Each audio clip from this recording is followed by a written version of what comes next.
हाँ जी, good morning बच्चों। आज हमारे पास जो टॉपिक है वो है कार्नोट साइकिल। और कार्नोट साइकिल इसलिए बहुत इंपॉर्टेंट है क्योंकि हम यहाँ पे आइसोथर्मल एक्सपेंशन या कंप्रेशन या आइसोथर्मली अगर मुझे काम करना है या एडियाबैटिकली मुझे काम करना है तो मेरा वर्क डन क्या क्या बनेगा और कैसे कैसे बनेगा, क्या क्या रिजल्ट्स आएंगे उसके, वो रिजल्ट्स आज आपके सामने हमें लिखने हैं, आपके सामने प्रेजेंट करने हैं। ठीक है, ये अगर थर्मो अब तक आपने बिल्कुल भी नहीं पढ़ा तो भी ये आपकी बहुत हेल्प करने वाला है। ठीक है, बेसिकली हमारे पास कार्नोट साइकिल जो है वो एक रिवर्सिबल प्रोसेस है। रिवर्सिबल का मतलब क्या है? जहां से स्टार्ट हुआ वहीं पे खत्म हो जाएगा। और रिवर्सिबल कब होती है प्रोसेस? जब इंटरनल एनर्जी क्या रहे? कांस्टेंट रहे। इंटरनल एनर्जी क्या रहे? कांस्टेंट रहे। और इंटरनल एनर्जी डायरेक्टली डिपेंडेंट किस पे होती है? टेम्परेचर पे। Internal energy is direct dependent on the temperature. देखो बेटा, मैंने यहां पे बोला कि रिवर्सिबल है। रिवर्सिबल तब होता है जब U कांस्टेंट हो और U क्या है? इंटरनल एनर्जी है। U क्या है बेटा? इंटरनल एनर्जी है। बार बार बताता हूं, इंटरनल एनर्जी जो है वो होती है F/2 nRT। F/2 nRT, जिसमें F बनता है डिग्री ऑफ फ्रीडम। F बनता है degree of freedom. Degree of freedom की वैल्यू मोनो, डाया, ट्राया। हमारे पास मोनो एटॉमिक गैस हो सकती है, मोनो एटॉमिक। हमारे पास डाई एटॉमिक हो सकती है, डाया एटॉमिक। हमारे पास ट्राई या पॉली एटॉमिक भी हो सकती है, पॉली एटॉमिक गैस भी हो सकती है। बच्चा ध्यान रखिए कि मोनो के लिए डिग्री ऑफ फ्रीडम आपका रहेगा 3, डाया के लिए डिग्री ऑफ फ्रीडम रहेगा 5 और ट्राई या पॉली के लिए आप हमेशा क्या लेंगे? 6 लेंगे। ध्यान रखिएगा इस बात को। हाँ, अगर वाइब्रेशन वर्ड यूज किया हो यहां पे तो +2 कर दीजिए। किसके लिए? वाइब्रेशनल मोशन के लिए। वाइब्रेशनल मोशन के लिए +2 डिग्री ऑफ फ्रीडम आप ऐड करके चल पड़ेंगे अगर वाइब्रेशन मेंशन है तो। एक बात और भी ध्यान रखिए कि अगर आप चेंज इन इंटरनल एनर्जी निकालना चाहते हैं means delta U, then that becomes F/2 and be the number of moles are gas constant and this becomes delta T। यानी कि internal energy is directly dependent on temperature change। मतलब change in internal energy is directly proportional to change in temperature। change in temperature। और एक बात याद रखिए कि internal energy जो होती है वो काइनेटिक एनर्जी ओनली के इक्वल होती है। काइनेटिक एनर्जी ओनली के इक्वल होगी। क्यों? क्योंकि यहां पे पोटेंशियल एनर्जी क्या बनेगा? 0। पोटेंशियल एनर्जी क्या बनेगा यहां पे? 0। तो इंटरनल एनर्जी किसके बराबर होगी? केवल और केवल काइनेटिक एनर्जी के बराबर होगी। ये बात आ गई आपकी इंटरनल एनर्जी के लिए। मैंने आपको इंटरनल एनर्जी के रिगार्डिंग सब कुछ बता दिया। बात ठीक है। और इंटरनल एनर्जी का एक बात और याद रखना, अगर टेम्परेचर बढ़ेगा, टेम्परेचर इंक्रीज होगा तो इंटरनल एनर्जी भी इंक्रीज होगी।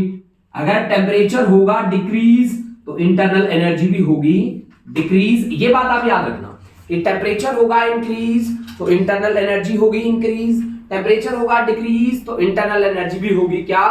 डिक्रीज। इंटरनल एनर्जी भी क्या होगी? डिक्रीज। देखो बेटा, मेरी जो कार्नोट साइकिल है वो 4 स्टेप से मिलकर बनी है, जिसमें पहला स्टेप है isothermal expansion. Isothermal expansion number 1 स्टेप। आइसोथर्मल एक्सपेंशन नंबर 1 हमारे पास होगा isothermal expansion. Number 2 adiabatic expansion. Adiabatic expansion number 2 adiabatic expansion. Number 3 isothermal compression. Isothermal compression. Isothermal compression. Isothermal compression. इन वर्ड्स को बार बार यूज किया करो। और नंबर 4 एडियाबैटिक कंप्रेशन। नंबर 4 पे एडियाबैटिक क्या बेटा? कंप्रेशन। एडियाबैटिक क्या? कंप्रेशन। हमने बोला कि 4 प्रोसेस होंगे यहां पे। ठीक है, isothermal expansion, adiabatic expansion, isothermal compression और एडियाबैटिक कंप्रेशन। 4 प्रोसेस होंगे हमारे पास। एक्सपेंशन का मतलब होता है वॉल्यूम का बढ़ जाना, एक्सपेंशन का मतलब है वॉल्यूम का बढ़ जाना, कंप्रेशन का मतलब है वॉल्यूम का घट जाना। एक में वॉल्यूम बढ़ जाएगी, एक में वॉल्यूम घट जाएगी, एक में वॉल्यूम बढ़ जाएगी, एक में वॉल्यूम घट जाएगी। चारों प्रोसेस लिखो, फिर मैं आपको रिवर्सिबल का एग्जांपल देता हूं कैसे आपने काम करना है इसमें।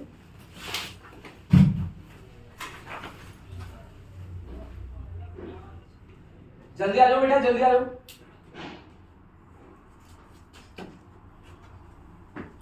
चलो, हमने क्या बोला कि हमारे पास 4 प्रोसेसेस हैं यहां पे जिनके साथ मुझे डील करना है। चलिए मैं इसका डायग्राम बनाता हूं। मेरा जो डायग्राम रहेगा वो प्रेशर, वॉल्यूम और टेम्परेचर के बीच रहेगा। इसी डायग्राम को फेज डायग्राम बोलते हैं भाई, इसी डायग्राम को फेज डायग्राम बोलते हैं। कहीं आप सोचो कि फेज डायग्राम तो बहुत बड़ी चीज है, नहीं नहीं नहीं नहीं, नहीं। वो कोई भी बड़ी चीज नहीं है, वो यहीं से बनेगा टॉपिक उसका, यहीं से बनेगा उसका कॉन्सेप्ट। कैसे बनेगा कॉन्सेप्ट? चलिए जी बनाते हैं फेज डायग्राम प्रेशर, वॉल्यूम और टेम्परेचर के बीच, प्रेशर, वॉल्यूम और टेम्परेचर के बीच। चलिए इससे का ग्राफ ले रहा हूं। देखो तीनों के तीनों कोऑर्डिनेट्स तो मैं नहीं दिखा सकता, यहां पे तीनों के तीनों कोऑर्डिनेट्स तो मैं नहीं दिखा सकता। ये मैं वॉल्यूम एक्सिस ले रहा हूं भाई, ये मैं वॉल्यूम एक्सिस ले रहा हूं और ये मैं ले रहा हूं जी प्रेशर एक्सिस। मतलब वाई एक्सिस पे मैं ले रहा हूं प्रेशर और एक्स एक्सिस पे मैं ले रहा हूं क्या? वॉल्यूम ले रहा हूं। ग्राफ बना लो पहले से ही। देखो यहां से स्टार्टिंग कर रहा हूं मैं, यहां से ऐसे। मैं आपको एक बात बता दूं कि आइसोथर्मल प्रोसेस स्लो प्रोसेस होती है और एडियाबैटिक प्रोसेस फास्ट प्रोसेस होती है। आइसोथर्मल, जहां आइसोथर्मल वर्ड लिखा है वहां लिख लो very slow process, very slow process. जहां लिखा है जी एडियाबैटिक वहां लिख लो जी very fast process, very fast process. ये फास्ट प्रोसेस होती है, वो स्लो प्रोसेस होती है जी, है ना बेटा? एक फास्ट प्रोसेस है, एक स्लो प्रोसेस है जी। समझ गए? ठीक है ना? समझ गए? अब तक मैंने एक्सप्लेन नहीं किया कि आइसोथर्मल क्या है, एडियाबैटिक क्या है, एक्सप्लेन नहीं करा मैंने इतना बताया कि एक स्लो है एक फास्ट है। सही है? ठीक है ना जी? जैसे आइसोथर्मल का क्या एग्जांपल दिया था मैंने? चाय, एक चाय का कप आपने रख दिया, वो धीरे धीरे ठंडा होता है। एक बकेट में आपने पानी डाला, वो धीरे धीरे ठंडा होता है। वो क्या प्रोसेस है? आइसोथर्मल। एडियाबैटिक क्या है? बहुत गर्मी पड़ रही है बाहर, आप एसी लगा के बैठे हो अंदर और कतई चिल्ड करके बैठे हो, वो प्रोसेस कैसी होगी? एडियाबैटिक, क्योंकि आपने एकदम से उसे ठंडा कराया। ठीक है ना बेटा? कंप्रेस्ड गैस से ठंडा किया, कंप्रेसर चल रहे हैं उसमें एसी के अंदर। सही बात है कि नहीं है? तो वो प्रोसेस कैसी है? एडियाबैटिक। आपकी गाड़ी चल रही है, चलते चलते गाड़ी का टायर फूट गया, एकदम से फूट गया टायर, वो कैसी प्रोसेस है? एडियाबैटिक प्रोसेस है। आप मेरी बात समझ गए ना? अब आप एक्सप्लेन भी करके देंगे इनको कि इनमें होगा क्या एक्चुअली। ठीक है, लेकिन पहले मैं अपने 4 स्टेप बना रहा हूं। ठीक है, तो पहला मेरा है आइसोथर्मल एक्सपेंशन। पहला स्टेप है मेरा आइसोथर्मल एक्सपेंशन। ये देखो जी आइसोथर्मल एक्सपेंशन, ये लो, यहां से यहां तक मैं चला, ए से लेकर बी तक। पहला स्टेप था मेरा थर्मल एक्सपेंशन। एक्सपेंशन में क्या होता है बच्चों? बोलो बेटा, एक्सपेंशन में क्या होता है? वॉल्यूम बढ़ जाती है। प्रेशर में चेंज भी आता है। तो आप देखो, और टेम्परेचर तो आइसोथर्मल प्रोसेस है, टेम्परेचर तो कांस्टेंट रहेगा। ए पे प्रेशर P1, वॉल्यूम V1 और टेम्परेचर मान लेते हैं T1।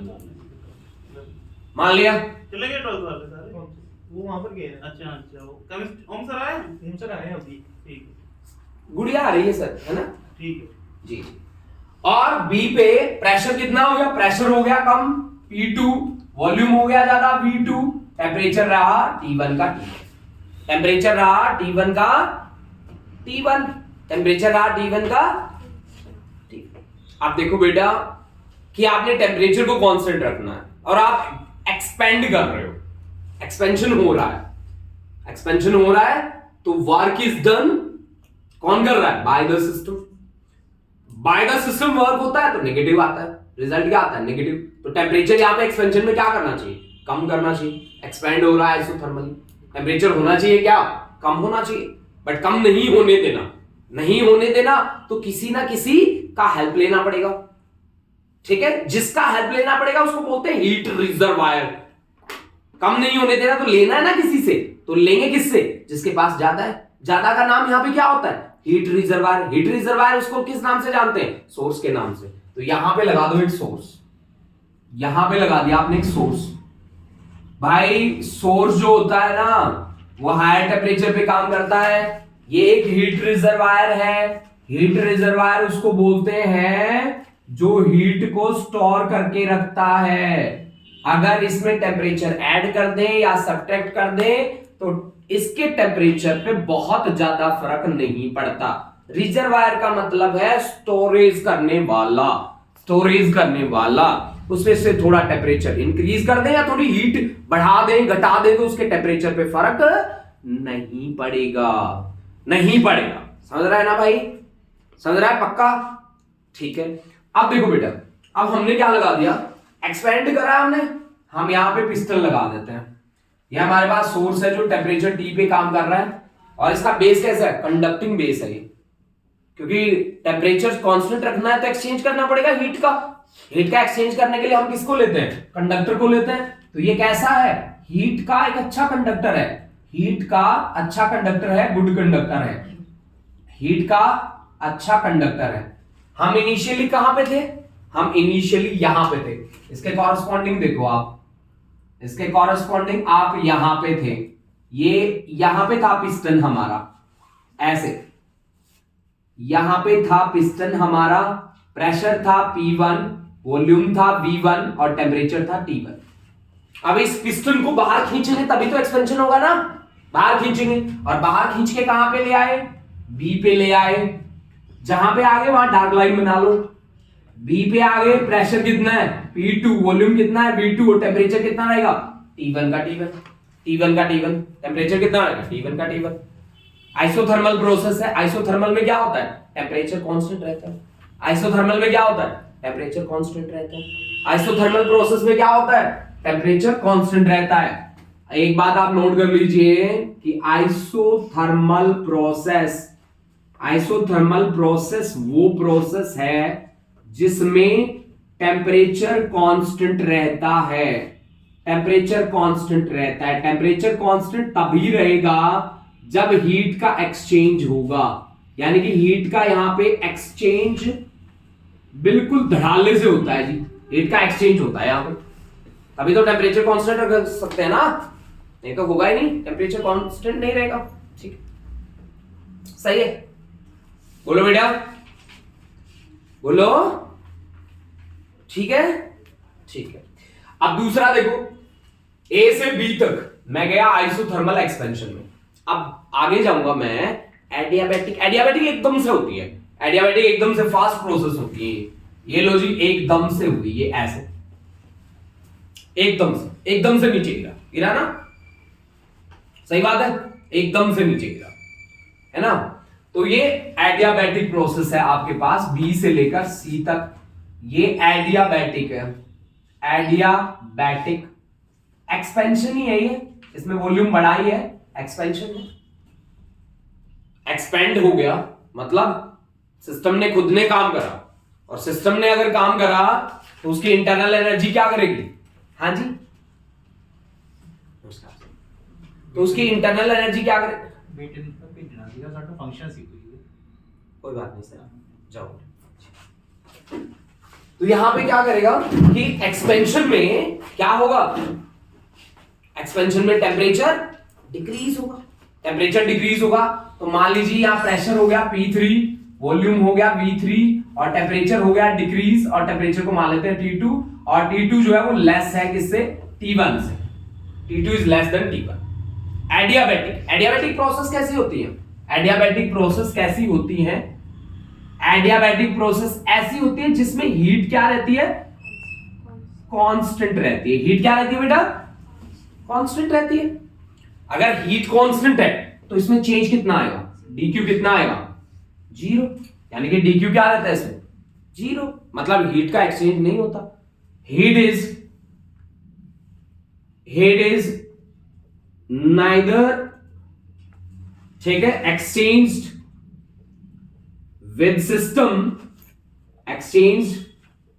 System, nor with surrounding, ना सिस्टम से ना सराउंडिंग से, नॉर विद सराउंडिंग से। हीट का एक्सचेंज होता ही नहीं है जी, हीट का एक्सचेंज नहीं होता, ठीक है ना जी, हीट का एक्सचेंज नहीं होता जी।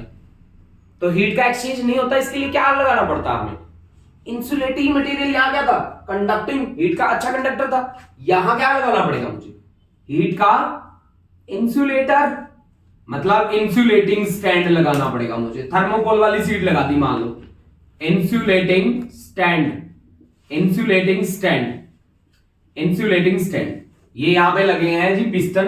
अब चला मैं कहां से कहां हूं? जहां से मैं चला हूं वहां से डॉटेड लाइन बनाऊंगा, बी से चला हूं मैं, ये देखो यहां से मैं चला हूं, ये देखो यहां पे P2 V2 T1 था और मैं पहुंचा हूं C1 पे, ये देख लो आप, मैं पहुंचा हूं C1 पे। जहां पहुंचता हूं वहां डार्क लाइन बना देता हूं मैं, ये देखो ऐसे। यहां प्रेशर हो गया P3, वॉल्यूम हो गया V3 और टेम्परेचर हो गया T2, टेम्परेचर हो गया T2। कौन था बेटा? टेम्परेचर हो गया T2। कोई था बच्चे? देखना बेटा, हटाना पड़ता। ठीक है, अब देखो बेटा हमने क्या करा? इंसुलेटिंग स्टैंड लगाया, सही है। अब तीसरी प्रोसेस देखो क्या होगी? एडियाबैटिक एक्सपेंशन, आइसोथर्मल एक्सपेंशन हो गया, एडियाबैटिक एक्सपेंशन हो गया। अब करते हैं आइसोथर्मल कंप्रेशन। कंप्रेस करेंगे तो वॉल्यूम क्या होगा? कम होगा, वॉल्यूम कम होगा, है ना बेटा। आइसोथर्मल है, टेम्परेचर कांस्टेंट रखना है, ठीक है। जब कंप्रेस करेंगे उसे, उसके ऊपर वर्क करेंगे, ठीक है ना बेटा, टेम्परेचर क्या करेगा? उसका बढ़ेगा, इंटरनल एनर्जी बढ़ेगी, उसकी टेम्परेचर बढ़ेगा तो हम किसी ना किसी गरीब को दे देंगे। We have to use another heat reservoir, बढ़ने भी नहीं देना, घटने भी नहीं देना, टेम्परेचर कांस्टेंट रखना है। तो अनदर हीट रिजर्वायर मैं यहां पे ले लेता हूं, वो सोर्स था, ये सिंक ले लेता हूं जो लोअर टेम्परेचर पे काम कर रहा है, सिंक ले लेता हूं, यहां से सिंक ले लेता हूं। अब मैं चला कहां से कहां तक? अब मैं चलूंगा C से D तक, ऐसे मान लो मैं ऐसे चला, ऐसे C से D तक। D पे प्रेशर हो गया P4, वॉल्यूम हो गया V4 और टेम्परेचर तो कांस्टेंट रहा T2 का T2, सही है। अब मैंने कंप्रेस किया है, मैं कहां से चला हूं? C से।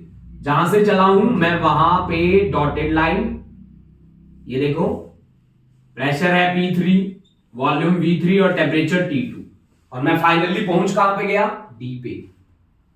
फाइनली मैं जहां पे पहुंचा हूं वहां पे डार्क लाइन, ये देखो जी, ये डार्क लाइन, प्रेशर हो गया जी P4, वॉल्यूम हो गया V4, टेम्परेचर रहा T2 का T2। Sink, this is another heat reservoir है ये भी, जो लोअर टेम्परेचर पे काम करता है, अगर ज्यादा होगा तो इसमें ऐड कर दो, इसको कोई फर्क नहीं पड़ेगा, ये पहले से गरीब बहुत है ना, सही है, ठीक है जी। लास्ट स्टेप है मेरा, ये जो C से D वाला था ये आइसोथर्मल कंप्रेशन था। अब मैं D से वापस A पे जाना है, वो मेरा चेंज रहेगा कैसा? एडियाबैटिक, क्या रहेगा? कंप्रेशन, एडियाबैटिक कंप्रेशन का स्टेप है मेरा। मतलब P4 V4 T2 से मैं सीधा जाऊंगा P1 V1 T1 पे। आप मेरी बात समझ गए? P1 V1 T1 पे। इसके लिए मुझे क्या यूज करना पड़ेगा? एडियाबैटिक के लिए इंसुलेटिंग स्टैंड का यूज करना पड़ेगा। ये मेरा इंसुलेटिंग स्टैंड है, इंसुलेटिंग स्टैंड है मेरे पास, इंसुलेटिंग स्टैंड, सही है। मैं कहां से कहां चलूंगा? मैं यहां से चलूंगा जहां प्रेशर है P4, वॉल्यूम है V4, और टेम्परेचर है T2 और फाइनली मुझे जाना कहां है, यहां पे। मतलब ये दिख रहा है आपको कंप्रेस होता हुआ, मेरे ख्याल से क्लियर दिख भी रहा है। प्रेशर P1, V1 और T1, यहां तक आना है मुझे। तो ये था आपका डायग्राम, किसके लिए, कार्नोट साइकिल के लिए। कार्नोट साइकिल के लिए मैंने डायग्राम आपके सामने बना दिया। अब इसकी एक्सप्लेनेशन करेंगे हम, वर्क डन निकालेंगे आइसोथर्मल प्रोसेस के लिए, एडियाबैटिक के लिए और एक्सपेंशन के लिए अलग और कंप्रेशन के लिए अलग, है ना। स्टार्ट करें, इतना नोट कर लो फिर स्टार्ट करते हैं। इतना नोट करो तुम, फिर स्टार्ट करते हैं।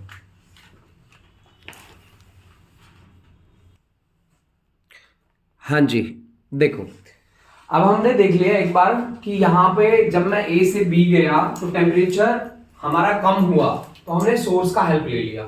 ये एक्सपेंशन था जहां पे वर्क डन तो आपका पॉजिटिव रहेगा, ठीक है, लेकिन एक्सपेंशन था तो इसके लिए टेम्परेचर क्या कर रहा था, डिक्रीज कर रहा था, तो मैंने सोर्स की हेल्प ले ली। दूसरी जो प्रोसेस थी वो एडियाबैटिक थी। एडियाबैटिक में हीट का एक्सचेंज नहीं करना, इसलिए मैंने इंसुलेटिंग स्टाइल लगा दिया। यहाँ पे एक्सपेंशन को मैंने क्लियरली दिखाया है कि मैं बी से सी गया तो वॉल्यूम बढ़ा मेरा, ठीक है ना। ये देखो एक्सपेंड हुआ है, आपको यहां से भी देख सकते हो कि वॉल्यूम V2 जो है वो तो इतनी है और V3 कितनी है, इतनी है, तो V3 ज्यादा है, ठीक है। लेकिन प्रेशर आप देख सकते हो कि P2 प्रेशर कितना है, इतना, लेकिन P3 कितना है, कम है। यानी कि प्रेशर यहाँ पे एकदम से क्या हुआ है, चेंज हुआ है, प्रेशर भी चेंज हुआ है। जबकि आप देख रहे हैं कि ए से बी तक जो आइसोथर्मल प्रोसेस है उसमें प्रेशर में वेरिएशन बहुत ही कम है, जबकि एडियाबैटिक में प्रेशर में वेरिएशन बहुत ज्यादा है ना बेटा। प्रेशर बहुत ज्यादा चेंज होता है एडियाबैटिक प्रोसेस में, ठीक है। आइसोथर्मल में प्रेशर क्या होता है, बहुत ही कम चेंज होता है। आप मेरी बात समझ गए ना। चलो अब अपनी बात को आगे बढ़ाते हैं। देखो बेटा, अब आता है आइसोथर्मल प्रोसेस। मैं जितना भी काम कर रहा हूं वो कर रहा हूं आइडियल गैस के साथ। सबसे बड़ी बात है कि मैं आइडियल गैस के साथ डील कर रहा हूं। आइडियल गैस की इक्वेशन होती है PV is equal to nRT। यही होती है ना आइडियल गैस की equation, PV is equal to nRT, है ना। तो n, क्योंकि हमें 1 मोल ऑफ आइडियल गैस के साथ डील करना है, तो PV is equal to RT। P यहां पे प्रेशर होता है, V क्या होता है, वॉल्यूम, ठीक है ना बेटा। n number of moles, R gas constant, T temperature. अब आपने कहा कि सर ये तो कांस्टेंट है ही, टेम्परेचर भी कांस्टेंट है, तो प्रेशर इनटू वॉल्यूम का वैल्यू क्या आ गया, कांस्टेंट। यानी कि pressure is inversely proportional to volume या volume is inversely proportional to pressure. सही है। आइसोथर्मल प्रोसेस में यही होता है भाई कि प्रेशर इनटू वॉल्यूम का वैल्यू क्या आता है, कांस्टेंट आता है, ठीक है। तो यानी कि जब भी आपको वर्क डन निकालना हो यहां पे, तो आप वर्क डन कैसे निकालेंगे, PdV करके निकालेंगे, PdV करके निकालेंगे। वर्क डन अगर आपको निकालना हो तो PdV करके निकालेंगे, ठीक है ना जी। अब कैसे निकालेंगे, चलिए पहला स्टेप लेते हैं आइसोथर्मल एक्सपेंशन के लिए। मैं डायग्राम को रीड्रॉ करता हूं आपके सामने और दोबारा से हम वर्क डन निकालते हैं, ठीक है ना। क्योंकि प्रोसेस है मेरे पास, 4 प्रोसेसेस हैं, isothermal expansion, adiabatic expansion, isothermal compression, adiabatic compression. Diagram redraw करता हूं और फिर से आपको बताता हूं कि क्या क्या बातें हुई, कैसे कैसे बातें हुई। थोड़ा सा बड़ा करके डायग्राम मैं बना देता हूं, जूम करके बना देता हूं इसी डायग्राम को। चलिए देखिए, फिर इनके वर्क डन निकालेंगे हम सभी प्रोसेसेस के लिए, आइसोथर्मल के लिए भी और एडियाबैटिक के लिए, कंप्रेशन के लिए भी और एक्सपेंशन के लिए भी। और इन्हीं से जब आपका एग्जाम में कोई क्वेश्चन आएगा कि आप हमें बता दीजिए आइसोथर्मल वर्क डन क्या होगा या एडियाबैटिक क्या होगा, तो इन्हीं से आप कॉपी कर लेना, सही है। चलो, हमने क्या बोला कि हमारे पास एक एक्सिस को हमने लिया प्रेशर वाली एक्सिस, वाई एक्सिस को, एक्स एक्सिस को हमने लिया वॉल्यूम वाली एक्सिस, ये हमने लिया वॉल्यूम वाला एक्सिस, ये हमने लिया प्रेशर वाला एक्सिस, प्रेशर वाला एक्सिस, ये हमने लिया प्रेशर के लिए, ये हमने लिया वॉल्यूम के लिए। ये है हमारा रेफरेंस पॉइंट। डायग्राम में पहले बना के दिखा देता हूं आपको। ये लो जी, ये लो जी, ये लो और ये लो जी, ये लो, ठीक है ना। ये मैंने बना दिया। मैं स्टार्ट हुआ ए से, मैं गया बी पे आइसोथर्मल एक्सपेंशन, बी से सी एडियाबैटिक एक्सपेंशन, सी से डी आइसोथर्मल कंप्रेशन, डी से ए क्या बेटा एडियाबैटिक कॉम्प्रेशन। मेरी 4 प्रोसेस है बेटा यहाँ पे। सबसे पहली प्रोसेस है मेरी आइसोथर्मल एक्सपेंशन, EXP एक्सपेंशन। दूसरी प्रोसेस है मेरी एडियाबैटिक एक्सपेंशन, एडियाबैटिक एक्सपेंशन। तीसरा है मेरा आइसोथर्मल कॉम्प्रेशन, कॉम्प्रेशन। और चौथा प्रोसेस है मेरा एडियाबैटिक, क्या बेटा, कॉम्प्रेशन, एडियाबैटिक कॉम्प्रेशन। ये 4 प्रोसेस थी मेरी। इन पे प्रेशर, ए के corresponding pressure P1, volume V1 और टेम्परेचर T1। बी के corresponding pressure P2, volume V2, temperature रहेगा कांस्टेंट T1 का T1। यहां सी के corresponding pressure P3, volume V3 और टेम्परेचर आ गया आपका T2, और T2 जो रहेगा वो लेस देन T1 रहेगा, ठीक है ना। T2 जो रहेगा वो लेस देन T1 रहेगा, ठीक है, क्योंकि कंप्रेशन हुआ है, एक्सपेंशन हुआ है, सॉरी। एक्सपेंशन में टेम्परेचर क्या करता है, डिक्रीज करता है, ठीक है ना बेटा। डिक्रीज करेगा तो करेगा, ठीक है, क्योंकि ये हीट का एक्सचेंज जो करता नहीं है ना एडियाबैटिक प्रोसेस, ये अपने टेम्परेचर को कांस्टेंट रखने की कोशिश करता ही नहीं है, सही बात है। तीसरी बात, यहां पे आइसोथर्मल प्रोसेस है, प्रेशर हो गया P4, वॉल्यूम हो गया V4, टेम्परेचर रहा T2 का T2, और यहां पे P1, V1, T1। एडियाबैटिक से आप वापस आ गए इस प्रोसेस में। मेरा प्रोसेस नंबर 1, फिर प्रोसेस नंबर 2, फिर प्रोसेस नंबर 3 और फिर प्रोसेस नंबर 4। इन चारों के चारों प्रोसेसेस के लिए मैं क्या निकाल रहा हूं, वर्क डन निकाल रहा हूं। तो चलिए स्टार्ट करते हैं प्रोसेस नंबर 1 से। प्रोसेस नंबर 1, प्रोसेस नंबर 1 से वर्क डन निकालते हैं, है ना। प्रोसेस नंबर 1 से वर्क डन निकालते हैं। प्रोसेस 1 है क्या, आइसोथर्मल।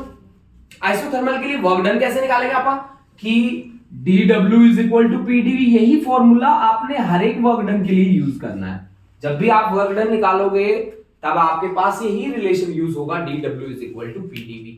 यही रिलेशन हर जगह यूज करना है आपने, ठीक है ना, हर जगह यही रिलेशन यूज करना है आपने, ठीक है। चलिए अब आपको पता है ना, as PV is equal to क्या होगा, PV is equal to RT। तो P इज इक्वल टू क्या होगा, RT डिवाइड बाय V। तो ये P की वैल्यू रख दो, तो dW is equal to RT divide by V multiplied by dV। तो आपके पास dW is equal to RT dV upon V। आप निकाल लो work done. Work done is equal to integration RT, दोनों के दोनों कांस्टेंट, dV अपॉन V। सही है। अब वॉल्यूम V1 से लेकर V2 तक चेंज हुआ है, तो इनिशियल है V1, फाइनल है V2, सही है। तो आपके पास वर्क डन आ गया बेटा, W is equal to RT dV upon V का होता है बेटा log V। इंटीग्रेशन, इसकी लिमिट है V1 से लेकर V2 तक। लिमिट पुट करने का क्या तरीका होता है, upper limit minus lower limit. तो RT log V की जगह V2 माइनस log V की जगह क्या, V1, सही है। तो log A minus log B का फॉर्मूला होता है log A बाय B। तो RT log of V2 upon क्या आ जाएगा बेटा, V1। बेस इसका एक्सपोनेंशियल है, बेस इसका एक्सपोनेंशियल है, ठीक है ना। बेस इसका कितना है, एक्सपोनेंशियल बेस है इसका, एक्सपोनेंशियल बेस है इसका। देखो बेटा, चलिए तो हमने लिखा इसको, बेस है इसका E V2 अपॉन V1। अगर बेस E को बेस 10 में कन्वर्ट करना हो तो हमें क्या करना पड़ता है बताओ, 2.303। वेरी गुड, बहुत बढ़िया। यानी कि 2.303 RT log of base 10 V2 upon V1। This is the work done for process number 1। ये वर्क डन आ गया आपके पास प्रोसेस नंबर 1 के लिए। से this is equation number 1 process number 1 के लिए आ गया। अब देखो दूसरी जो प्रोसेस है उसका नाम है एडियाबैटिक, और एडियाबैटिक एक्सपेंशन है। तो प्रोसेस नंबर 2 के लिए, प्रोसेस नंबर 2 प्रोसेस के लिए, सही है। देखो एडियाबैटिक हमारे पास है एक्सपेंशन, एडियाबैटिक प्रोसेस के लिए मैं आपको एक बात बता दूं कि P V raise to power gamma हमेशा क्या रहता है, कांस्टेंट रहता है। यहां पी वी कांस्टेंट नहीं होता, P V raise to power gamma constant होता है। पी वी कांस्टेंट नहीं होता, P V raise to power gamma constant होता है। अब गामा क्या चीज है जी? गामा है ratio of two specific heats CP divide by CV. CP क्या है? मोलर स्पेसिफिक हीट, और सीवी क्या है? Molar specific heat at constant. V लिखा तो वॉल्यूम, पी लिखा तो प्रेशर। सी का मतलब है molar specific heat at constant, P pressure. Molar specific heat at constant pressure. और ये है आपके पास मोलर स्पेसिफिक हीट क्या होती है भाई? एट कांस्टेंट वॉल्यूम, है ना। स्पेसिफिक हीट क्या होती है? स्पेसिफिक हीट आपने याद करा होगा कि वहां जो हीट की सप्लाई होती है वो होती है SMDT के बराबर। SMDT के बराबर ये है मास वाला, ठीक है ना। स्पेसिफिक हीट ये कौन सा है? मास वाला। अगर मोल वाला करूं तो N number of mole S into dt। सही बात है ना, ठीक है ना भाई? हाँ, S स्पेसिफिक हीट है ना। S क्या है? स्पेसिफिक हीट है ना। ये क्या है? हीट सप्लाइड है। ये क्या है? हीट सप्लाइड है, ठीक है ना। ये heat supplied SM delta T। अगर यहां से S की वैल्यू निकालोगे आप, मास वाली वैल्यू निकालोगे स्पेसिफिक हीट, तो dq बाय mdt है ना। सही बात है। और यहां से अगर स्पेसिफिक हीट निकालो तो dq बाय ndt। अब n इज इक्वल टू 1 हो गया तो स्पेसिफिक हीट को c से अगर लिख दूं तो वो क्या बनता है? dq bye dt। c is equal to क्या बनता है? dq bye dt। n is equal to 1 ले लूं क्योंकि नंबर ऑफ मोल मुझे क्या लेना है? 1 मोल ऑफ गैस लेना है, आइडियल गैस। तो c इज इक्वल टू या s इज इक्वल टू क्या बनता है? dq bye dt। Specific heat क्या करती है?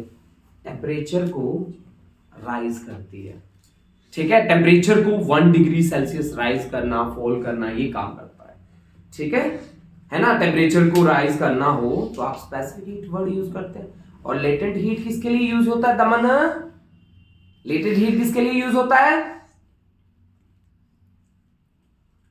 अगर किसी ऑब्जेक्ट की स्टेट को चेंज करना हो, लिख लिया करो इन बातों को। स्पेसिफिक हीट का काम होता है टेम्परेचर को चेंज करना, लेटेंट हीट का काम होता है स्टेट को चेंज करना। स्टेट कौन सी? सॉलिड से लिक्विड या फिर लिक्विड से गैस। आप मेरी बात समझ गए? तो आपके पास दो तरह की हीट होती हैं, एक तो लेटेंट हीट ऑफ फ्यूजन और एक होती है latent heat of vaporisation. Latent heat of fusion कहां से कहां चलती है? Solid to liquid. Latent heat of vaporisation कहां से कहां चलती है? लिक्विड से गैस। स्पेसिफिक हीट का क्या काम है? बोलो। टेम्परेचर को राइज करना। लेटेंट हीट का क्या काम है? स्टेट को चेंज करना। स्टेट को चेंज करना। और स्टेट कितनी होती है? 3। कौन कौन सी? सॉलिड, लिक्विड और गैस। क्लियर है इतनी बात? अब देखो हम क्या चल रहे थे गामा पे। गामा क्या था? Cp अपॉन Cv था ना। Gamma Cp upon Cv। अब देखो बेटा Cp अपॉन Cv, Cv का पता है ना आपको क्या होता है? F/2 into are. F/2 into are है ना, होता है ना। F डिग्री ऑफ फ्रीडम होता है, R जो है वो गैस कांस्टेंट है ना। और Cp क्या होता है? Cp minus Cv is equal to, कल हमने पढ़ा था R के बराबर। ये मोल वाला है, ठीक है ना। मास वाला हो तो मास से मल्टीप्लाई कर देंगे हम इसे, ठीक है ना बेटा। तो फिर Cp is equal to R plus Cv। Cv की वैल्यू कितनी है पहले से? F/2R। F/2R यानी कि ये कितना बन गया? F/2 प्लस 1 इंटू R, ठीक है। तो गामा इज इक्वल टू क्या होता है? 1 प्लस 2 बाय F होता है ना। Gamma is equal to 1 plus 2 by F। Mono के लिए गामा की वैल्यू कितनी रहती है? मोनो एटॉमिक के लिए गामा की वैल्यू कितनी रहती है? बोलो 1 प्लस 2 बाय 3। 2 बाय 3। F कितना होता है मोनो के लिए? F इज इक्वल टू कितना होता है? 3। बोलो 3 प्लस 2 5। 5 बाई 3 कितना होगा? 1.67। गामा मोनो के लिए कितना आया, गामा मोनो के लिए आया, मोनो का मतलब क्या होता है, मोनो का मतलब एक सिंगल एटम, जैसे सिंगल वाली कौन सी होती है, आर्गन हो गई, जैसे हीलियम गैस हो गई, है ना, तो ये सिंगल वाले हैं, सिंगल एटम जिसके पास होता है उसको आप बोलते हैं मोनो। डाई, डाई के लिए बात करूं, डाई एटॉमिक के लिए डिग्री ऑफ फ्रीडम कितनी होती है, डाई एटॉमिक गैस के लिए degree of freedom F equal to कितना होता है 5, तो गामा कितना होगा 1 प्लस 2/f 2/5 7/5 1.4 वैल्यू आ रही है बेटा गामा की। गामा डाई के लिए कितना आ रहा है 1.4। ट्राई या पोली, या ट्राई वर्ड यूज कर ले या पोली वर्ड यूज कर ले, ट्राई एटॉमिक या फिर पॉली वर्ड भी यूज कर ले तो कोई बात नहीं, ठीक है। Degree of freedom F equal to 6 ही लेना आप, ठीक है। ये नॉन लीनियर डिस्ट्रीब्यूशन के लिए होती है डिग्री ऑफ फ्रीडम, याद रखना। और गामा की वैल्यू कितनी होगी बोलो 1 प्लस 2/6 1 प्लस 1/3 4/3 यानी कि 1.33 बोलो। तो सबसे कम किसके लिए होगा गामा, ट्राइएटॉमिक के लिए या पॉली के लिए, ठीक है ना। तो सबसे ज्यादा है मोनो, उसके बाद डाया, उसके बाद ट्राया, ठीक है ना।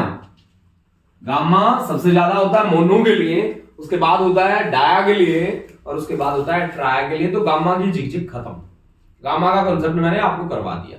Gamma PV raise to power gamma बताया था ना मैंने कि PV raise to power gamma constant रहता है, तो गामा की झिकझिक मैंने पूरी तरह से खत्म कर दी। भाई आप गैस देख लेना कौन सी है, मोनो है, डाया है, ट्राया है, उसके अकॉर्डिंग बातें कर लेना, सही है ना, कर लोगे ना, बोलो। अब अपनी बात को आगे बढ़ाते हैं। PV raise to power gamma constant है, कांस्टेंट को मान लो के, कांस्टेंट को मान लो के, ठीक है। तो P is equal to K upon V raise to power gamma, यानी कि K V raise to power minus gamma,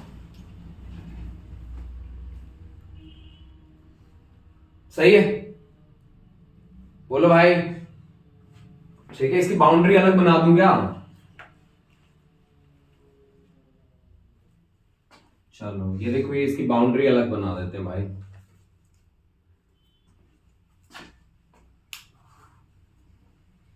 ये लो जी, इसका अलग देश बसा दिया हमने, है ना। बॉर्डर तो बहुत जगह लगती है इसकी, तो बॉर्डर में हो सकता है सिक्योरिटी के लिए फोर्सेस पे जहां पैसा लग जाए, बट कर दी हमने, रेलिंग खींच दी, है ना।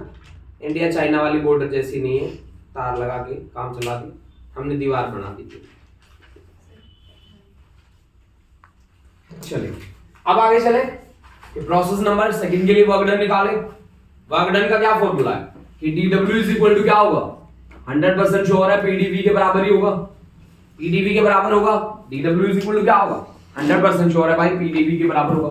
अब p की क्या वैल्यू है, p की वैल्यू है k into v raised to power minus gamma, तो dw is equal to p की वैल्यू है k v raised to power minus gamma और into dv, सही है। हमें क्या निकालना है, हमें निकालना है वर्क डन W, तो हमें क्या करना पड़ेगा, इंटीग्रेट। अब वॉल्यूम में चेंज कहां से कहां हुआ है, प्रोसेस नंबर सेकंड में V2 से लेकर कहां तक वॉल्यूम चेंज हुई है, V3 तक, और K V raise to power minus gamma और dV। ओके बेटा, बच्चों मुझे एक बात बताओ, इंटीग्रेशन में क्या होता है, इंटीग्रेशन में पावर एक ऐड होती है, जितनी ऐड होती है वो नीचे चली जाती है। तो आप यहां देखो K तो कांस्टेंट है बेचारा, तो K, ओके बेटा थैंक यू जी, पावर एक ऐड कर दो माइनस गामा प्लस 1, उतनी नीचे लिख दो माइनस गामा प्लस 1। लिमिट कहां से कहां तक है, V2 से लेकर V3 तक, V2 से लेकर V3 तक, सही है, आई समझ, ठीक है। लिमिट पुट कर दो भाई, K अपॉन गामा माइनस 1 को लिख दो 1 माइनस गामा, और V3 raise to power 1 minus gamma minus V2 raise to power 1 minus gamma. आप ये मत सोचना कि जगत सर ने क्या लिया, 1 को आगे लिख दिया, गामा को पीछे लिख दिया, माइनस गामा था ना, मैंने पीछे लिख दिया उसे, समझ रहे हो आप यहां तक, ठीक है। अब ये आपका वर्क डन आ रहा है, अभी तक आ रहा है, ये पूरा आया नहीं अभी तक, सही है। अब देखो थोड़ा सा यहीं पे ले लेते, इस K को अंदर ले जाओ, K को अंदर ले जाऊं तो वर्क डन मेरा किसके इक्वल आएगा, बोलो, 1/1 minus gamma K v3 raise to power 1 minus gamma minus K v2 raise to power 1 minus gamma. हो गया? बोलो बेटा, के को अंदर ले गया, कुछ भी नहीं करा, के को अंदर लेके गया। अब आप देखो कि P V raise to power gamma constant है, इसका मतलब क्या है कि P2 V2 raise to power gamma is equal to P3 V3 raise to power gamma, that is equal to constant K। मतलब K की वैल्यू ये भी हो सकती है और K की वैल्यू ये भी हो सकती है ना? K की वैल्यू ये भी हो सकती है, ये भी हो सकती है। आपको जहां दिखे 3 वहां रख दो 3 वाली वैल्यू, जहां दिखे 2 वहां लिख दो 2 वाली वैल्यू, रखो फिर वैल्यू। तो आपके पास W is equal to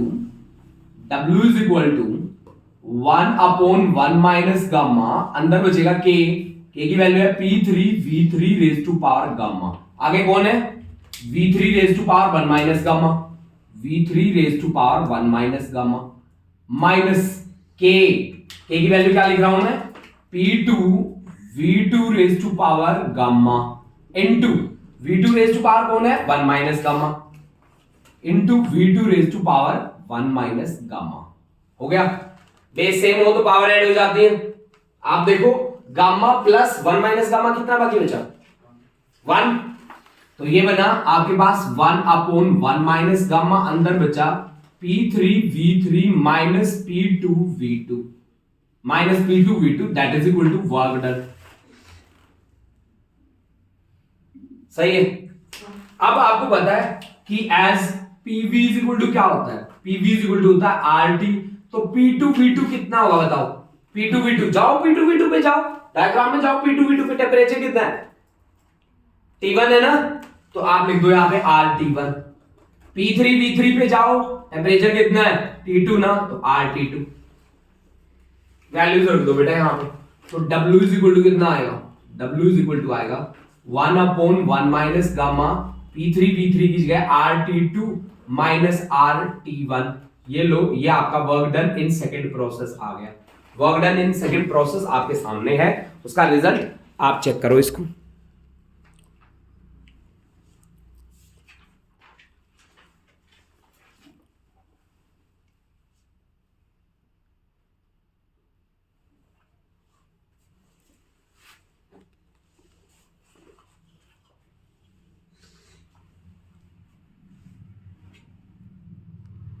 work done in second process, आपके पास रिजल्ट आ गया।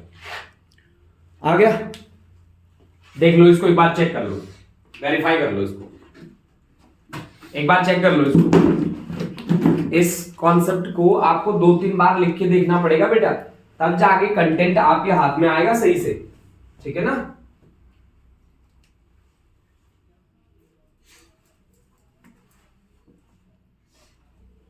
ठीक है?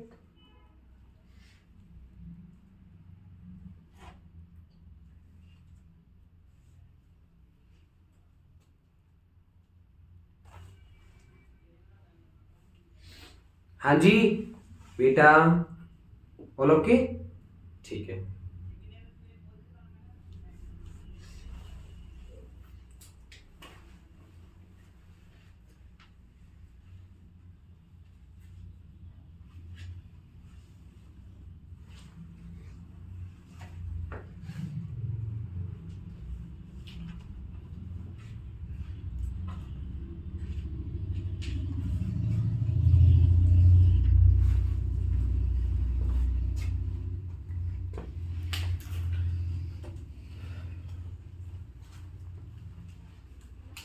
ठीक है? Basic integration. बेसिक है।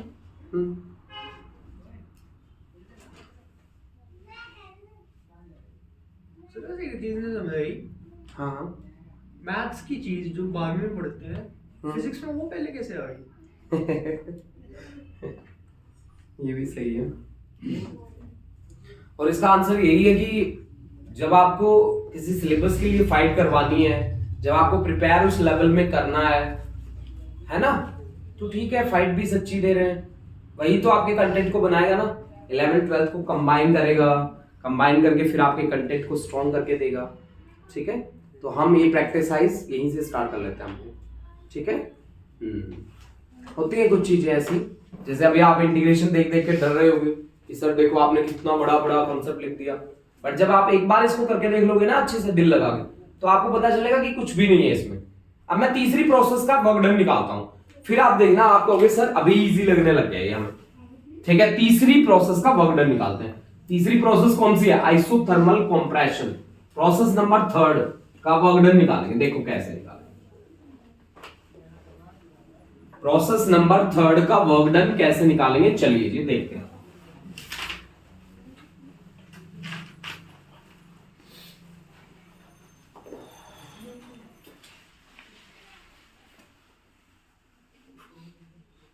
चलिए स्टार्ट करते हैं इस बात को। प्रोसेस नंबर 3 का वर्क डन करें। प्रोसेस नंबर 3 का वर्क डन, प्रोसेस नंबर 3 और इसका वर्क डन हमें निकालना। प्रोसेस नंबर 3 क्या है, कौन सा बताओ? Isothermal compression. सही बात है। दमन आगे आ जाओ बेटा, आगे आ, बच्चे पीछे मत बैठो। हाँ जी बस। अब सुनो, आइसोथर्मल कंप्रेशन बता रहा है कोच साहब, सभी को पता है। वर्क डन निकालना कैसे होता है?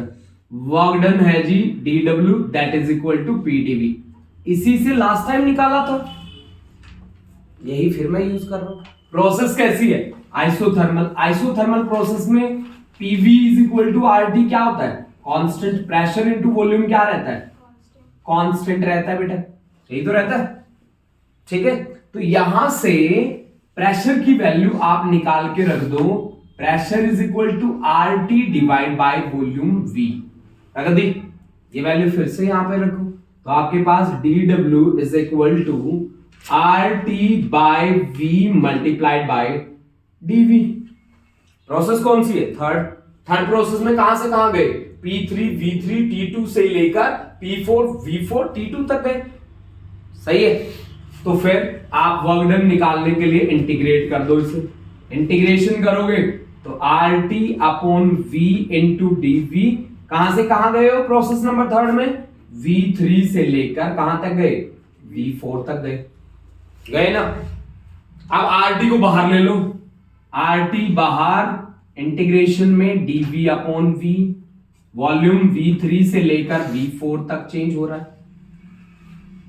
सही है। अब dV अपॉन V का इंटीग्रेशन क्या होगा? RT log V, लिमिट कहां से कहां तक? V3 से लेकर V4 तक। लिमिट कहां से कहां तक? V3 से लेकर V4 तक। लिमिट कहां से कहां तक? V3 से लेकर V4 तक। लिमिट पुट करने का क्या तरीका है? Upper limit minus lower limit, log V4 minus log V3, सही है।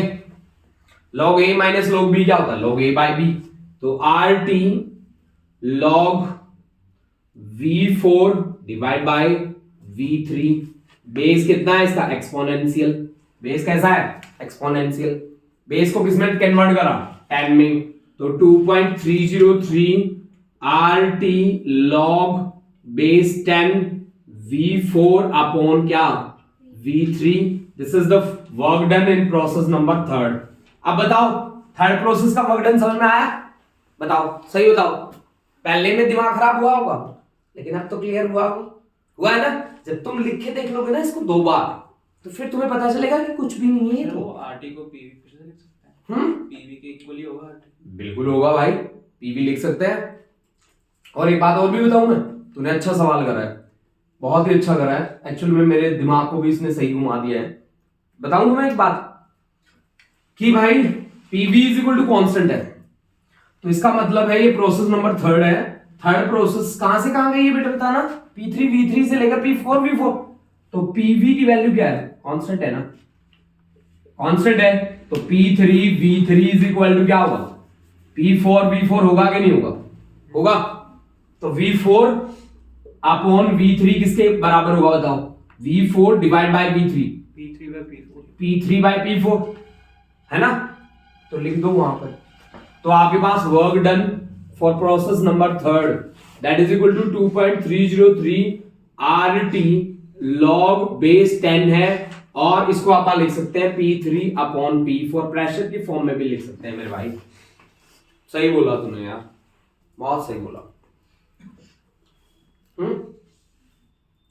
अब आरटी किसके बराबर? आरटी तो कांस्टेंट है ना बेटा, तो वो तो P इंटू वी के बराबर ही है ना।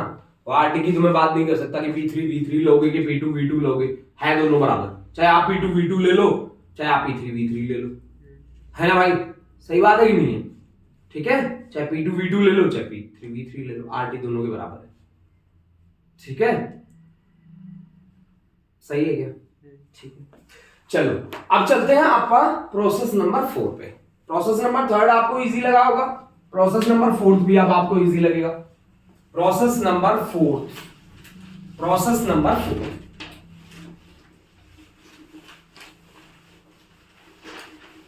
अब तुम देखना कि प्रोसेस नंबर 4 भी कर जाओगे बहुत इजीली। जैसे तुम सोचते होगे ना कि सर जी एक टॉपिक है, ये कब स्टार्ट हुआ था, खत्म कब होगा, ये बता दो। ये लास्ट स्टेप है फिर थोड़े से खुश हो जाओ यार, है ना? अभी खत्म होने वाला है ना? ये गुड़िया तो बहुत दुखी हो गई भाई, है? इतना दुखी नहीं होना होता बच्चे, ये तो रोने लग गया बच्चे, है? नहीं, अब देखो लास्ट स्टेप, देखो लास्ट स्टेप है प्रोसेस नंबर 4। बैठ के पढ़ा देता हूं, है ना? पता नहीं इसमें आ रहा हूं कि मैं नहीं आ रहा हूं मैं? अरे यार दैट्स अनफेयर विद मी ना। ठीक है, क्या कह रहे हो? चलो कोई बात। प्रोसेस नंबर 4 पे बात करेंगे। प्रोसेस नंबर 4 कैसी है बोलो? एडियाबैटिक में क्या होता है? PV⁻⁴ गामा क्या रहता है? कांस्टेंट हमने क्या माना था लास्ट टाइम? K के बराबर माना था, अब भी हम K ही मान रहे हैं बेटा। ठीक है, तो अब हम चले हैं कहां से? P4 V4 से पहुंचे हैं कहां पे? P1 V1 पे।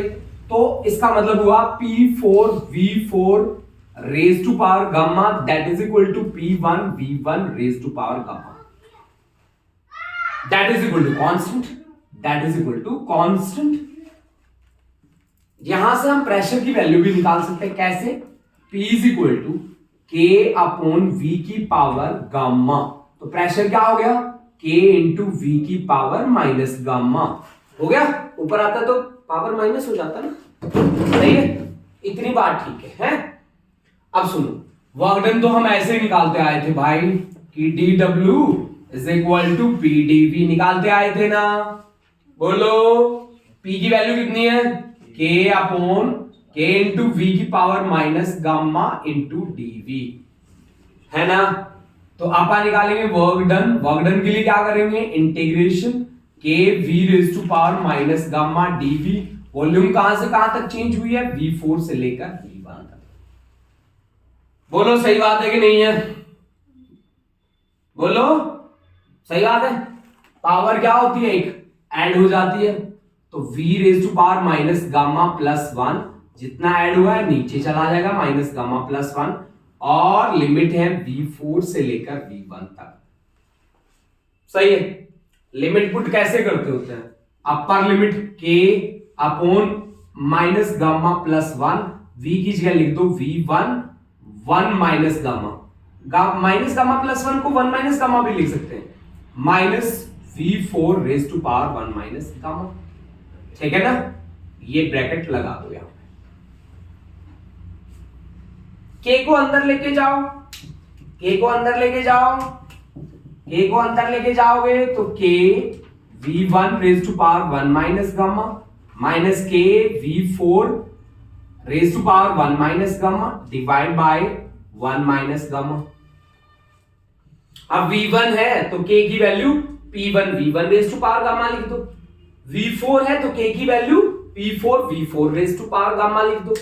लिखो फिर K की वैल्यू क्या लिखनी है? पहले P1 V1 raise to power gamma into आगे कौन है? V1 raise to power 1 minus gamma minus K की वैल्यू क्या लिखनी है? P4 V4 raise to power gamma into, ठीक है, V4 raise to power gamma 1 minus gamma divide by 1 minus gamma. क्या आया भाई? P1 V1 minus P4V4 divide by 1 minus gamma. सही है। अब आप बताओ मुझे PV इज इक्वल टू क्या होता है RT, तो P1V1 कितना होगा RT1 और P4V4 क्या होगा RT2 वैल्यू पुट कर दो RT1 minus RT2 divide by 1 minus gamma. This is the work done for fourth process. This is the work done for fourth process.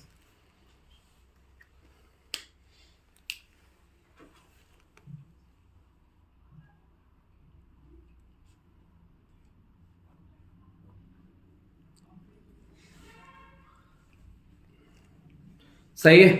Work done for fourth process. अब इन सभी को आप add करोगे तो आपको पता चलेगा कि एडियाबैटिक वाला वर्क एक दूसरे को कैंसिल कर रहा है। एडियाबैटिक वाला वर्क क्या कर रहा है कैंसिल कर रहा है। आइसोथर्मल वाला ही आपको क्या देगा रिजल्ट देगा। देखो जब भी हम एडियाबैटिक एक्सपेंशन या कंप्रेशन की बात करेंगे तो वहां क्या होगा बेटा प्रोसेस फास्ट होगा और आइसोथर्मल के लिए प्रोसेस क्या होगा स्लो होगा। ये बात आपने हमेशा याद रखनी है, ठीक है ना बेटा, ये बात आपने हमेशा याद रखनी है। आई थिंक इस टॉपिक में जब मैं रिजल्टेंट निकालूंगा वर्क डन, तो वर्क डन पहली प्रोसेस का ऐड करूंगा, उसमें फिर दूसरी प्रोसेस का वर्क डन ऐड करूंगा, फिर मैं थर्ड प्रोसेस का वर्क डन ऐड करूंगा और फिर मैं फोर्थ प्रोसेस का वर्क डन ऐड करूंगा। तो मेरे पास क्या आ जाएगा रिजल्टेंट आ जाएगा। तो फिर मेरे पास क्या आ जाएगा रिजल्टेंट आ जाएगा। सही जी बोलो। सेकंड एंड फोर्थ कैंसिल करेंगे लॉग में आ जाएगा। केवल 1 और 3 आपको रिजल्टेंट देंगे, सेकंड और फोर्थ आपको क्या कर देंगे कैंसिल कर देंगे बेटा। अब छोटी छोटी बातें हैं मगर बहुत ही अच्छी अच्छी बातें हैं। चलिए स्टार्ट करते हैं।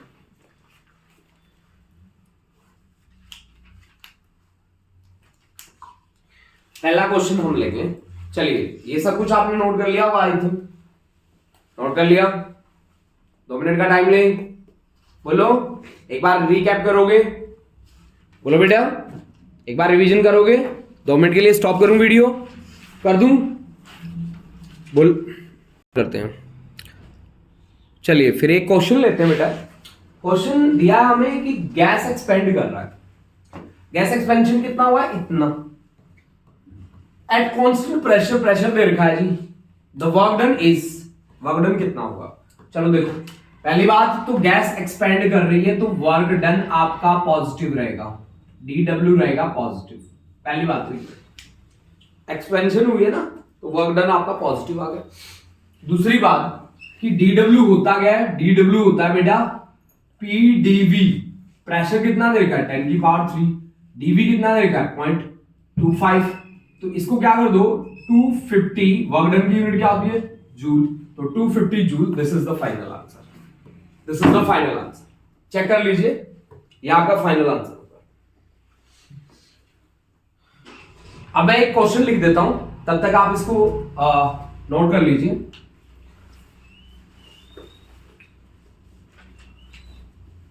A system changes from the state P1V1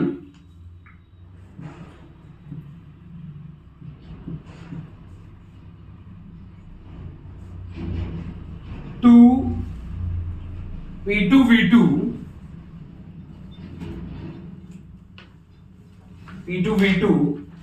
as shown in figure.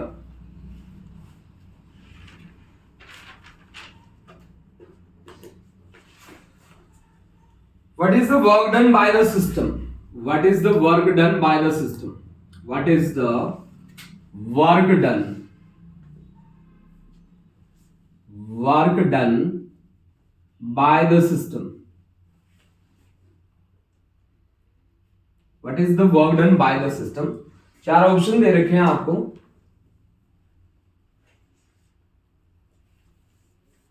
चार ऑप्शन है 7.5 इंटू 10⁵ जूल। दूसरा ऑप्शन है 7.5 इंटू 10⁵ अर्ग। थर्ड ऑप्शन है 12 इंटू 10⁵ जूल, 12 इंटू 10⁵ जूल और 6 इंटू 10⁵ जूल। और डायग्राम मैं अभी बना देता हूं, ये डायग्राम बना के दे रखा है आपको।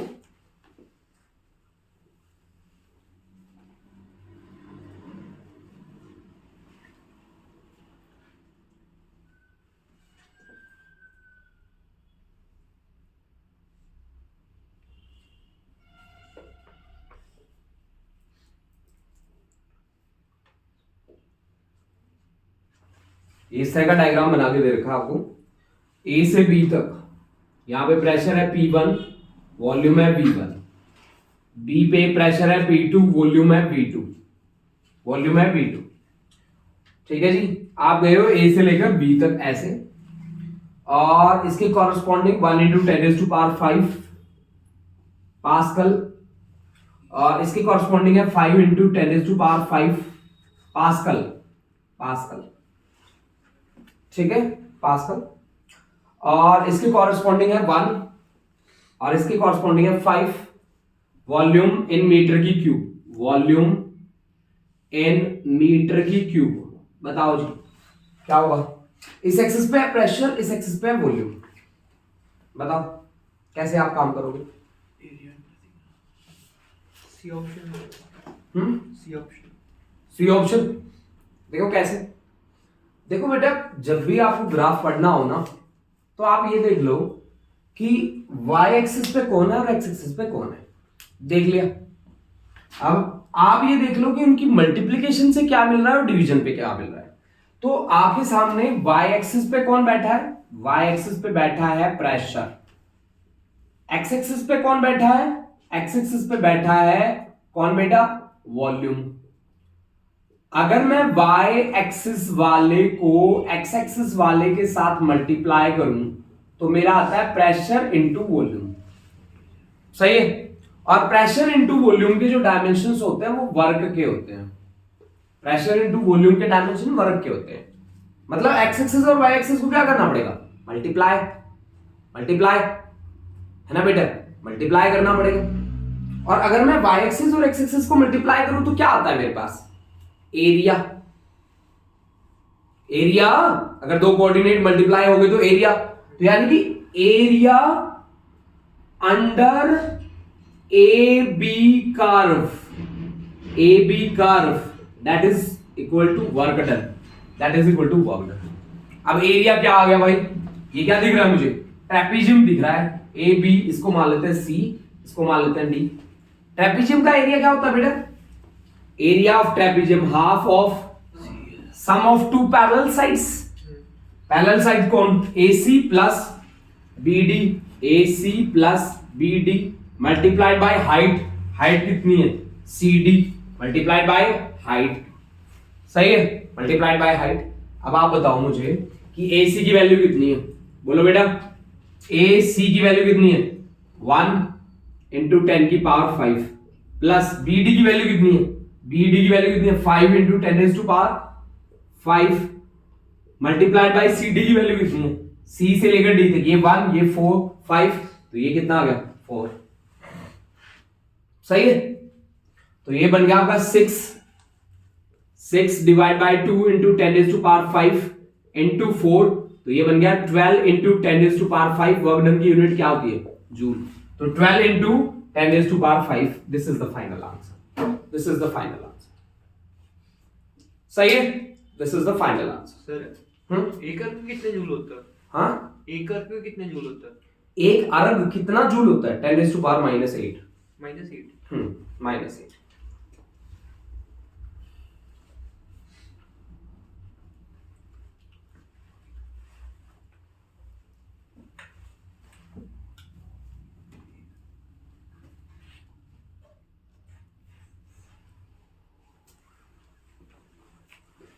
अब एक चीज लिखो कि work is not a state function.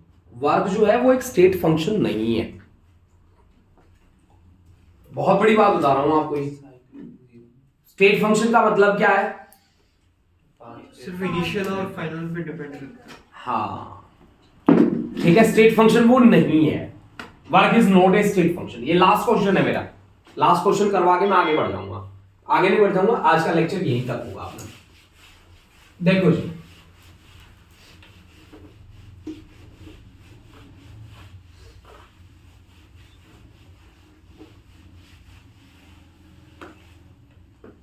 हमने बोला कि work is path dependent, work is path dependent in thermodynamics, work is path dependent, path dependent, dependent, work is path dependent, यानी कि not a state function, not a state function, not a state function, state function, function, not a state function. Work is path dependent, not a state function. Work is path dependent, not a state function. ठीक है ना जी, work is, ठीक है। तो अब देखिए जी, अगर मान लो मैं आपको दे दूं प्रेशर और वॉल्यूम के बीच का ग्राफ, प्रेशर और वॉल्यूम के बीच का ग्राफ, ये मैंने ले लिया बेटा इस पे वॉल्यूम, और ये ले लिया बेटा यहां पे प्रेशर, वाई एक्सिस पे ले लिया प्रेशर, इस पे ले लिया वॉल्यूम। प्रेशर इनटू वॉल्यूम क्या होता है? Work done. प्रेशर किस एक्सिस पे है? वाई एक्सिस पे। वॉल्यूम किस पे है? एक्स पे। वाई एक्सिस और एक्स एक्सिस को मल्टीप्लाई करें तो क्या आता है? एरिया। तो एरिया हमें क्या देगा? Pressure into volume. Pressure into volume क्या होगा? वर्क। मतलब एरिया क्या देगा? वर्क देगा। तो आपसे पूछा गया कि आपको एक पॉइंट दे दिया ये और एक पॉइंट दे दिया ये, आपको जाना है ए से लेकर बी तक। एक रास्ता है आपके पास ये वाला, एक रास्ता हो गया ये वाला, एक रास्ता हो गया ये वाला। रास्ता नंबर 1, रास्ता नंबर 2, रास्ता नंबर 3। तो यहां पे तीनों में क्या रिलेशन होना चाहिए? वर्क डन, वर्क डन पहले रास्ते के लिए कैसा होगा, दूसरे के लिए कैसा होगा, और तीसरे रास्ते के लिए कैसा होगा? बताओ। फर्स्ट के लिए हाईएस्ट, सेकंड के लिए मीडियम और थर्ड के लिए लोएस्ट। बिल्कुल बिल्कुल सही बात है। सुनो मेरी बात, इसने कैसे बोल दिया ये? सबसे ज्यादा एरिया किसके अंडर कवर आएगा? ऊपर वाले के लिए। सबसे ज्यादा एरिया कौन कवर करेगा? सबसे ज्यादा एरिया कवर करेगा ऊपर वाला। ऊपर वाला कितना एरिया कवर करेगा? इतना, जो मैंने करा ये इतना एरिया। फिर बीच वाला एरिया कितना कवर करेगा? बीच वाला इतना एरिया कवर करेगा, करेगा ना इतना एरिया, इससे तो कम ही होगा। तीसरा सबसे कम एरिया कवर करेगा, जो जितना कम एरिया करेगा वर्क डन उतना ही कम होगा। यानी कि यहां पे वर्क डन सबसे ज्यादा किसके लिए होगा? नंबर 1 रास्ते के लिए। उसके बाद वर्क डन किसके लिए होगा? सेकंड वाले के लिए। उसके बाद वर्क डन किसके लिए होगा? थर्ड वाले के लिए। थर्ड वाले के लिए सबसे कम वर्क डन होगा। आप नोट कर लीजिए, ठीक है ना, आप नोट कर लीजिए।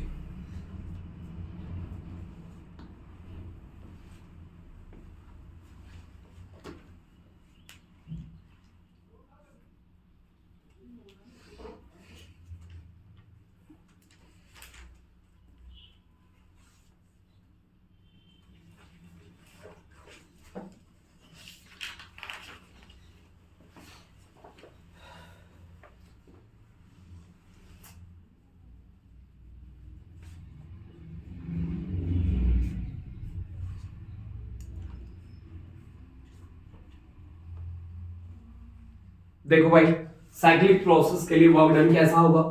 ये हमारे पास है प्रेशर, ये हमारे पास है वॉल्यूम। ये प्रेशर, ये हमारे पास वॉल्यूम। साइक्लिक प्रोसेस ये हो गई भाई, ए से बी गया, बी से सी गया, सी से डी गया। ठीक है, कंजर्वेटिव फोर्स है तो वर्क डन उसके लिए क्या होता है? 0 होता है कंजर्वेटिव के लिए। बट यहाँ पे हमारे पास स्टेट फंक्शन है ही नहीं, हाँ डिपेंडेंट है। तो यहां आप देख लिख लीजिए, क्लॉकवाइज अगर आप चले हैं, अगर आप क्लॉकवाइज करे हैं रोटेशन तो वर्क डन पॉजिटिव। अगर एंटी क्लॉकवाइज चले हैं तो वर्क डन आपका क्या होगा? नेगेटिव। बस ये बात आपको याद रखनी है। तो वर्क डन आपका होगा नेगेटिव। अब इसमें एक क्वेश्चन करते हैं।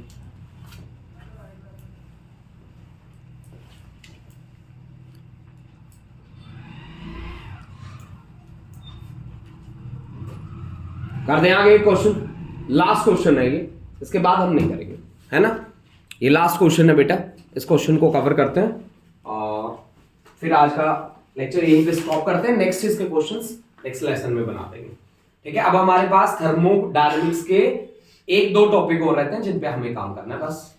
ठीक है, उसके साथ ही आपकी थर्मो खत्म हो जाएगी। ठीक है ना, तो मैं एक बार पूरे चैप्टर की ब्रीफिंग कल दे दूंगा आपको, दोबारा से पूरे चैप्टर की ब्रीफिंग विद न्यूमेरिकल्स भी करवा दूंगा आपको।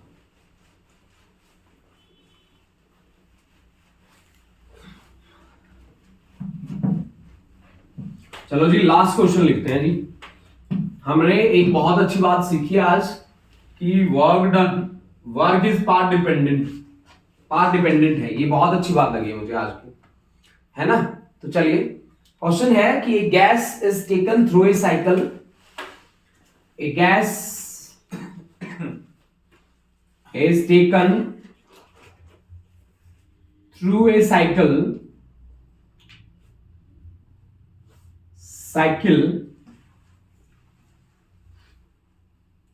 ठीक है, ए से लेकर बी से लेकर सी, बी से लेकर सी और सी से वापस आया हूं मैं ए पे। What is the work done,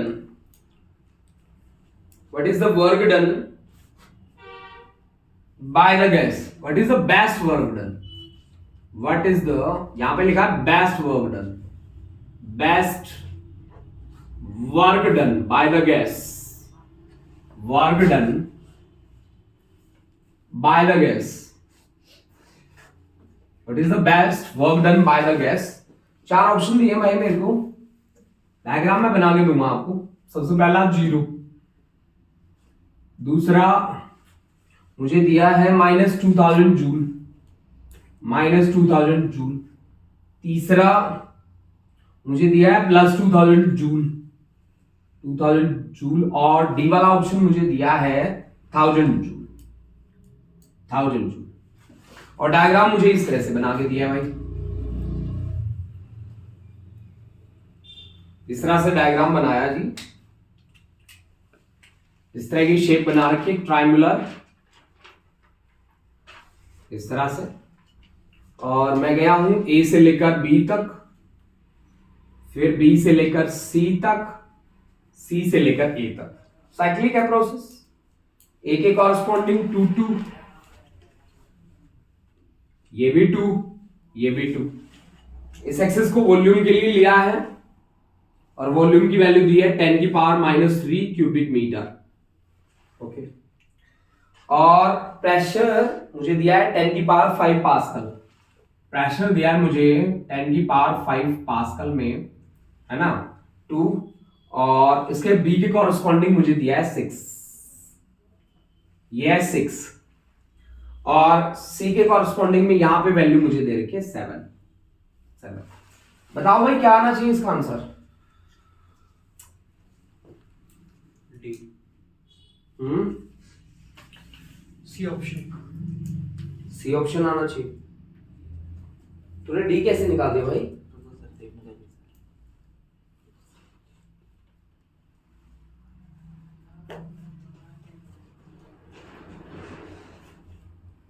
देखो यहां पे ना एरिया आपको लेना है एबीसी का ही।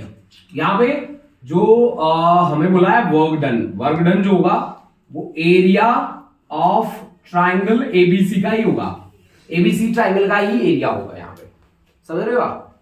और ट्राइंगल कैसे है? राइट एंगल ट्राइंगल, तो राइट एंगल ट्राइंगल का क्या होता है? हाफ बेस इंटू हाइट होता है ना, half base into height. Half base कितना है? AC, हाइट कितनी है? BC, AC की वैल्यू कितनी है? 5 इंटू